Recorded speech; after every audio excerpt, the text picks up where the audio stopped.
My guest today is Mark Guetalara, owner of Ober here, a food truck that is parked in the near south side right now. So Mark, tell us about your background and how you came to start this food truck.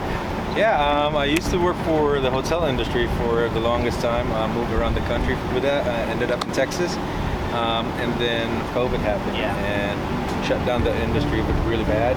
So it gave me time to reflect on what I wanted to do. It reminded me of who I was growing up in the Philippines, and it's all about the community.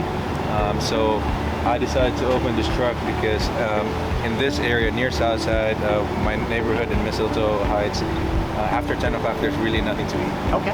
So I'm a late night truck, so I start at 6 p.m. all the way to midnight, and then 1 o'clock during the weekends, just so like service industry people, the neighborhood will have something to eat during after late hours. Wonderful. Okay. So I don't know a whole lot about Filipino food. I think that's probably because there's not a whole lot of Filipino food restaurants in Fort Worth, right? So just talk about what kind of ingredients are typically found in Filipino food. What are the influences? Describe the country's food for us. Right. So there are none. Yeah, I thought so. But influences. The Philippines we were under Spanish rule for 333 years. Wow. And then after that, the Chinese showed up, and then the Japanese, and then the American. So we were a very diverse country, and then the Philippines consists of a lot of islands.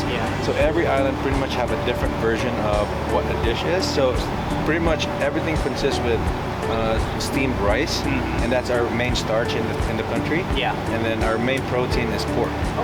And then after that is all the seafood, because we're an archipelago, so we're surrounded with a lot of water. Pork and seafood. And so all these the dishes that we have here it's pretty much a mix of all those different cultures. And so for the Filipinos, it actually is a very specific, very unique cuisine. Okay, cool. And then what are some popular dishes that are made in the Philippines that you guys make here? And is this called street food? Is that correct? Or how would you describe it? So what we are serving is mainly street food, yes. And then the most popular one, which a lot of people actually know and are starting to grow loving, is the lumpia, which is our Filipino egg rolls. So it's tiny little egg rolls, pork-filled egg rolls, and you can change the protein as much as you want.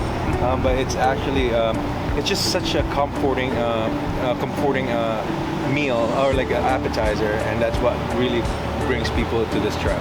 Okay, cool. So what's the reception been like? The pictures look beautiful, but they also look different. It's like something people maybe haven't had before. Are people enjoying this, and what's been popular? Right, so that's why I call it definitely Filipino, because we used a very familiar vessel, which is a rice bowl. So to start with, the first 2 months, all I did was educating people on what Filipino flavors are. That's what I'm pretty much trying to promote, is Filipino flavors. And so the reception has started to really catch steam, and it's like we're getting really busy, and which is pretty good. Now everybody in Fort Worth knows what we're doing, and it also paves the way to like Filipinos that want to share more about our cuisine, and I just paved the way for them. Last question: if people want to try it out, what days are you open? We're open Tuesday to Saturday, 6 p.m. to midnight, and then 1 a.m. on Friday, Saturday. Okay, all right. We got some customers waiting here. Let's get back to work. It was nice talking to you, Mark. Yes, sir. Thanks for so your much. time.